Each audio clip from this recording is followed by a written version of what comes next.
اگر 16 یا 17 سوراخ بند کیے اور ایک کھلا رہا ہے تو میں یہ کہنا چاہتا ہوں اگر کپڑا قبلہ اتنا تھا تو اس سے اگر تھوڑا سا پھاڑ دیا جائے،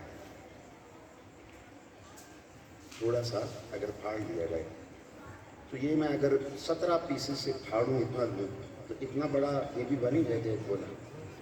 تو کیا صدیق اکبر رضی اللہ تعالیٰ عنہ ان کی تربت پر لاکھوں سلام، وہ جہاں ہیں وہاں تو ہر آن فرشتے بھی نازل ہو کر درود و سلام پیش کر رہے ہیں.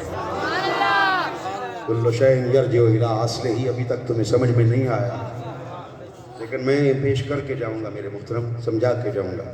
اب یہ سمجھ میں آ گیا ہے اگر تھوڑا سا کپڑا آپ اتار لیتے تو میرا وجدان یہ کہتا ہے ایک گولا اور بن جاتا، لیکن نہیں، آپ نے ایسا نہیں کیا.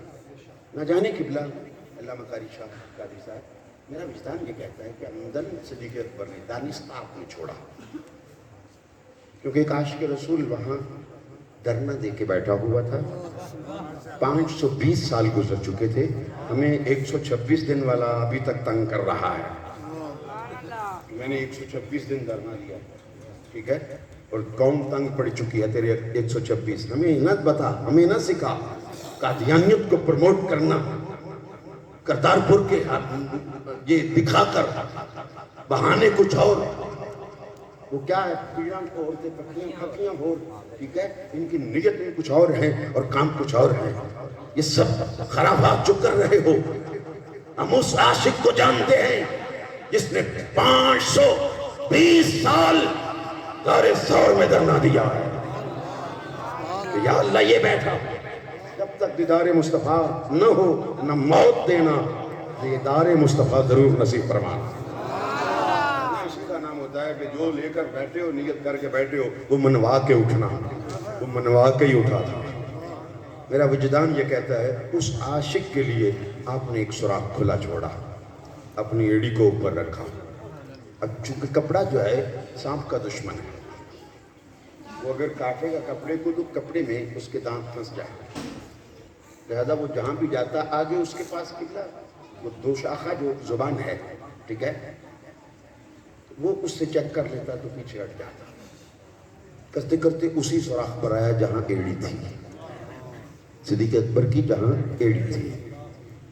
اب فجأتاً لغہ عربی میں اچانک کو کہا جاتا ہے، ٹھیک ہے، تو چاہیے تھا کہ فجأتاً ایسے کرتے، لیکن مصطفیٰ کا، میرے آقا کا سر اقدس صدیق اکبر کی ران پر ہے، آرام فرما رہے ہیں، نیچے سے سانپ کاٹ رہا ہے.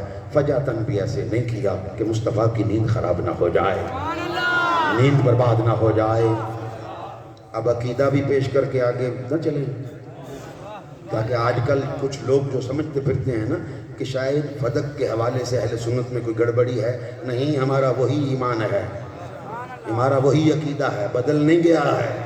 فدق کو لے کر اب تم کہیں یہ نہ سمجھنا کہ ہم 2 حصوں میں تقسیم ہو گئے. نہیں، وہی ہے ہمارا موقف، وہی ہے ہمارا ایمان، ہمارا یاد رکھنا موقف وہی ہے، آج بھی وہی ہے. اب وہ صدیق اکبر جو رسول کی نیند کو برباد نہیں ہونے دیتا، جو رسول کی نیند کو خراب نہیں ہونے دیتا، وہ بطول کے گھر کو، وہ بطول کے حصے کو کیسے برباد کر سکتا ہے؟ اگر یہ بات عقیدے کو چھو گئی ہے تو سبحان اللہ کی آواز سے مجھے پتہ چلتا ہے. ہم اہل سنت بیٹھے ہیں، حسینی سنی بیٹھے ہیں، یہاں یزیدی سنی نہیں بیٹھے ہوئے. نہ رافضی بیٹھا ہے، نہ ناصبی بیٹھا ہے، نہ خارجی بیٹھا ہے. ہم سب اہل مودت حسینی سنی بیٹھے ہیں. اور یہ فرق بھی ختم ہو گیا تھا کربلا کے میدان میں. واصف علی واصف مرحوم علوی ہے خاندان میں، اس سے کسی نے پوچھا کہ جناب آپ سنی ہے شیعہ؟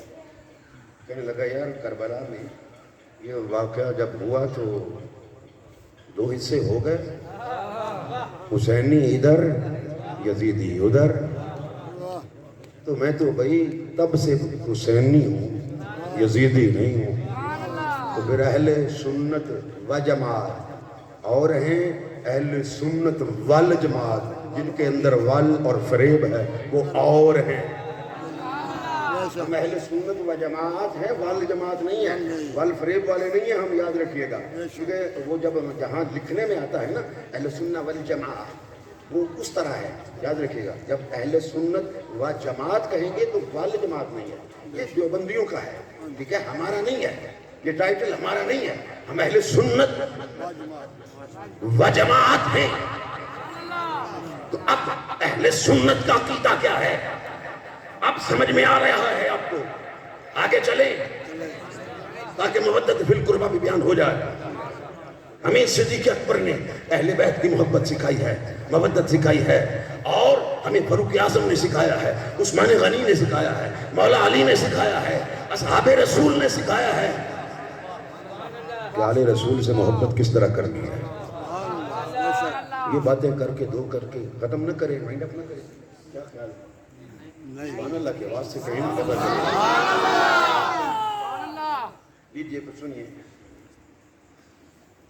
کہ ہمیں یہ کس نے سکھایا. ایک موقع ایسا بھی آ گیا کہ ایک جنگ سے سیدنا خلیفۃ الرسول خلیفہ ثانی عمر ابن خطاب فاروق اعظم رضی اللہ تعالی عنہ, لاکھوں سلام. امام احمد رضا خان نے سب پر لاکھوں سلام پیش کیا, اس لیے لاکھوں سلام کہہ رہا ہوں, کیونکہ ابھی علیہ السلام اس پر کوئی جھگڑا نہیں ہے اہل سنت میں, یاد رکھیے. آگے بلا تمہید, آپ کے بیٹے نے حسنین کریمین کے ساتھ کھیلتے ہوئے, چونکہ بچے ہوتے ہیں, بچوں کو نہیں پتا ہوتا, اسی لیے میرے آقا نے فرمایا ادبوا اولادکم ثلاث خصال, اپنی اولاد کو 3 چیزیں سکھاؤ. ٹھیک ہے, کیا؟ حب نبی کو, اپنے نبی کی محبت سکھاؤ. اس کا مطلب ہے سکھاؤ گے تو پتہ چلے گا نا. وحب اہل بیت, اس کا مطلب ہے سکھاؤ گے تو پتہ چلے گا نا. قراءۃ القرآن, جس طرح قاری شاہد قادری صاحب آپ کو قرآن کا درس دیکھ کے سکھا رہے ہیں, حدیث کا درس دیکھ کے سکھا رہے ہیں, اس طرح سیکھو گے تو پتہ چلے گا نا. تو آؤ نا ذرا, انہوں نے کیسے سکھایا. اب ان کے بچے تھے, چھوٹے بچے تھے, حسنین کریمین کے ساتھ کھیلتے کھیلتے کھجور کے درخت پر چڑھ گئے. ابن عساکر تیری تربت پر کروڑوں سلام, جس کی روایات کو امام جلال الدین سیوطی جیسی شخصیت اپنی کتابوں کی زینت بناتے ہیں, حوالے دے کر اپنی کتابوں کی زینت بناتے ہیں کہ ابن عساکر نے یوں لکھا ہے, ابن عساکر نے یوں لکھا ہے. میں قربان نہ جاؤں پھر اس ابن عساکر پر, ارے جس کو جلال الدین سیوطی حوالے بنا کر رکھتے ہیں, اور تیرے سامنے کوئی عام جلال الدین سیوطی نہیں ہے. کون ہے؟ 70 سے زائد مرتبہ جس کو میرے آقا کریم صلی اللہ علیہ وسلم کی حالت بیداری میں زیارت ہوئی ہے. میں نے روایت پڑھی ہے, کملی والے ارشاد فرماتے ہیں کہ میں جسے خواب میں زیارت کرواتا ہوں اسے میں حالت بیداری میں ضرور زیارت کرواتا ہوں. جو مجھے خواب میں دیکھتا ہے وہ دراصل مجھے ہی دیکھتا ہے, کیونکہ شیطان میرا روپ نہیں دھار سکتا ہے. معلوم ہوا کہ 70 مرتبہ اگر حالت بیداری ہے تو حالت خواب میں بھی 70 مرتبہ آپ زیارت مصطفیٰ فرما چکے تھے. تب جا کے مصطفیٰ نے حالت بیداری میں یہ زیارتیں کروائی ہیں. وہ امام جلال الدین سیوطی اب کیا لکھتے ہیں کہ اوپر بچے تھے آپ, چونکہ حضرت عبداللہ ابن عمر اللہ تعالیٰ آپ نے اچھی کھجور خود کھاتے, بدی کھجور نیچے پھینک دیتے, یعنی نیچے یہ حسنین کریمین تھے ان کی طرف ڈال دیتے, یہ لیجیے جناب, پھینک دیتے. تو اوپر سے چونکہ نیچے کی طرف پھینکنا ہی ہوتا ہے, اس لیے میں یہ لفظ بول رہا ہوں ادباً, کہیں ایسا نہ ہو کہ نعوذ باللہ من ذالک خاکم بدہن بے ادبی نہ سمجھا جائے. ٹھیک ہے, صرف سمجھا رہا ہوں کہ پھینکنا یا ان کی طرف کرنا, ٹھیک ہے, یعنی یوں کہہ لیں کہ پیش کر رہے تھے. لیکن تھے بچے, سمجھ نہیں تھی, نہ سمجھی میں, لا علمی میں. آپ اچھی خود کھا جاتے اور بدی کھجور حسنین کریمین کو دے دیتے, ان کو پیش کر دیتے. جب انہوں نے دیکھا نا اچھی خود کھا رہا ہے, بدی ہمیں دے رہا ہے, کہو ہمارے نوکر. کیا کہا؟ نوکر. تو بھی ہمارا نوکر, تیرے بابا ہمارے بابا کے, ہمارے نانا کے نوکر. جہاں جب آپ نے اتنا سنا بھائی خلیفہ وقت کا بیٹا ہو، کیونکہ آج کل جو ریاست مدینہ کا خلیفہ بن کے بیٹھا ہے اس نے تو اپنے بچے یہودیوں کے پاس رکھے ہوئے، یہاں ہوتے تو آپ کو پروٹوکول کا پتہ چل جاتا، پروٹوکول کیا ہوتا ہے۔ لیکن یہ فاروق اعظم کے شہزادے، یہ حسنین کریمین، قرآن کی روح سے ابنانا کے مطابق مصطفیٰ کے شہزادے، بطول کے جگر گوشے، جن کے رگوں میں علی کا خون دوڑ رہا ہے، وہ فرماتے ہیں تو ہمارا نوکر، تیرا بابا ہمارے بابا نانا کا نوکر۔ جب اتنا کہا کہ نیچے اتر کر جلال کے غیظ و غضب کی حالت میں، چونکہ چھوٹی عمر تھی، سیدھا اپنے بابا کے پاس کہا بابا حد ادب، ماجرا یہ ہے کہ اب تو بات بہت آگے بڑھ گئی، کیا ہوا کیا ہے؟ کیا ہوا یہ ہے کہ کھجوریں کھاتے کھاتے ایسا ہوا ہے تو مجھے نیچے سے کہا تم ہمارے نوکر ہو، تو میں نے کہا میں کیسے نوکر، میں تو خلیفہ وقت کا بیٹا ہوں۔ جو کہنے لگے تو پھر تو خلیفہ وقت کی بات کرتا ہے، وہ بھی ہمارے نانا کے نوکر ہیں۔ اچھا ایسی کہا ہے؟ کہا کہ ہاں کہا ہے۔ تو آپ ٹیک لگا کے، راوی نے جس طرح ابن اسحاق نے بیان کیا ہے، ٹیک لگا کے بیٹھے ہوئے تھے، سیدھے ہوئے، تو بیٹے نے سمجھا بابا ٹیک ایکشن اگینسٹ حسنین کریمین، آج میرا بابا حسنین کریمین کے خلاف ایکشن لے گا۔ جب یہ سمجھ میں آ رہا تھا تو کہا بیٹے سچ بول، کہا کہ ہاں کہا ہے، کہا چلو چلتے ہیں، ٹھہر کاغذ اور قلم تو لے لیں۔ کاغذ اور قلم لیا، لے کر چلے ہیں۔ اب یہ لے کر جب چلے تو بطول کے دروازے پر پہنچے، جا کر آواز دی، دستک دی۔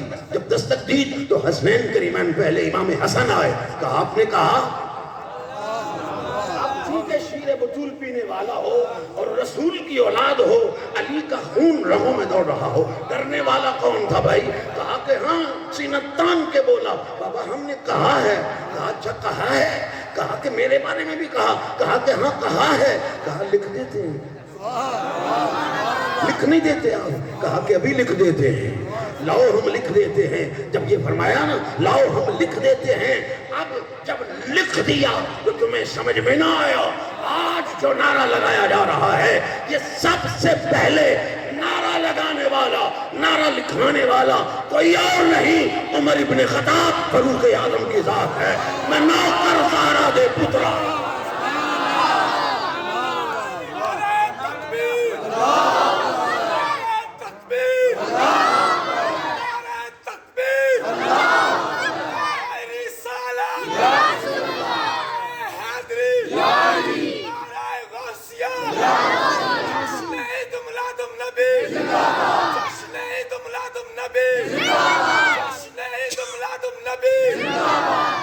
نوکر زہرا دے پتراں دا، بچیاں دا، قربان جاؤں پھر نوکری کا حق ادا کیا۔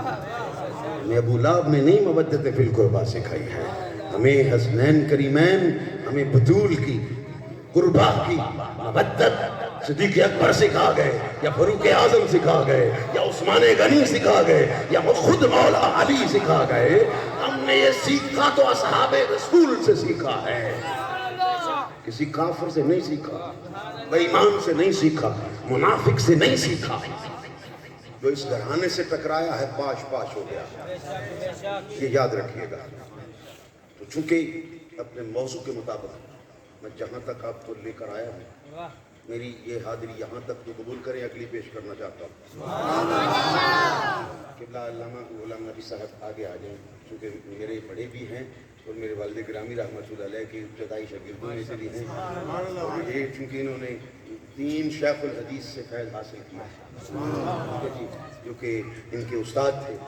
تو اب میں جو گفتگو ابھی تک کر رہا ہوں، علماء کرام آپ اپنے ایمان سے کہیے، بدعزمی کا شکار تو نہیں، کوئی بھی بندہ بدعزمی کا شکار ہوا ہے، اسے اہل سنت کہا جاتا ہے، اسے عقائد اہل سنت و جماعت کہا جاتا ہے، اسے مسلک حقہ امام احمد رضا خان عاشقوں کے امام کے پیروکاروں کا، ان کے ماننے والوں کا ارے جس جماعت کو اللہ نے اعزاز عطا کیا ہے وہ صرف اور صرف مسلک حق اہل سنت و جماعت ہے، جن کو اللہ نے یہ اعزاز عطا فرمایا ہے۔ آگے چلتے ہیں۔ یہ دارا شیکو اس کا بھائی جہانگیر، اس کی بیوی وہ رافضن، ٹھیک ہے، اس نے ایران کی سپریم کونسل کو خط لکھا۔ خط لکھ کر اس نے کہا کہ کوئی ایسا ذاکر بھیجو جو مناظرہ کر سکے، اور یہاں اہل سنت کو ہم ہندوستان میں لتاڑنا چاہتے ہیں، یہاں اپنا غلبہ چاہتے ہیں۔ شرط یہ ہے کہ لاہور سے ہوتا ہوا آئے، چونکہ درویشوں کا شہر ہے تو درویشوں کے پاس اتنا علم نہیں ہوتا، لہذا وہاں سے مناظرہ کسی درویش سے جیت کے آنا، آگرہ پہنچنے تک میں تیرا چرچا کر دوں، ڈنکے بجا دوں۔ اب سپریم کونسل نے خط کے مطابق ایک کو بھیجا، وہ آ گیا، لاہور پہنچا، ملاقات بھی ہو گئی تو حسینی سید زادے کے ساتھ ملاقات ہو گئی، حضرت میاں میر رضی اللہ تعالیٰ عنہ سے ملاقات۔ آپ سے جب ملاقات ہوئی، علیہ صلح کے بعد کہنے لگے کہ کیسے آنا ہوگا بھائی، شہر میں نئے لگتے ہیں۔ کہنے لگا حکم ہے مناظر، ایران کی سپریم کونسل سے آ رہا ہوں، ہمیں ایران کے فنڈڈ نہیں، لعنت بھیجتے ہیں نجدیوں کے فنڈ پر، رافضیوں کے فنڈ پر، خارجیوں کے فنڈ پر، ناسبیوں کے فنڈ پر لعنت بھیج کے بیٹھے ہیں۔ تجھے درہم و دینار، ڈالر اور ریال وہ قبول، مجھے مصطفیٰ کے اصحاب اور آل قبول۔ مجھے ڈالر اور ریال مبارک، مجھے مصطفیٰ کے اصحاب اور آل مبارک۔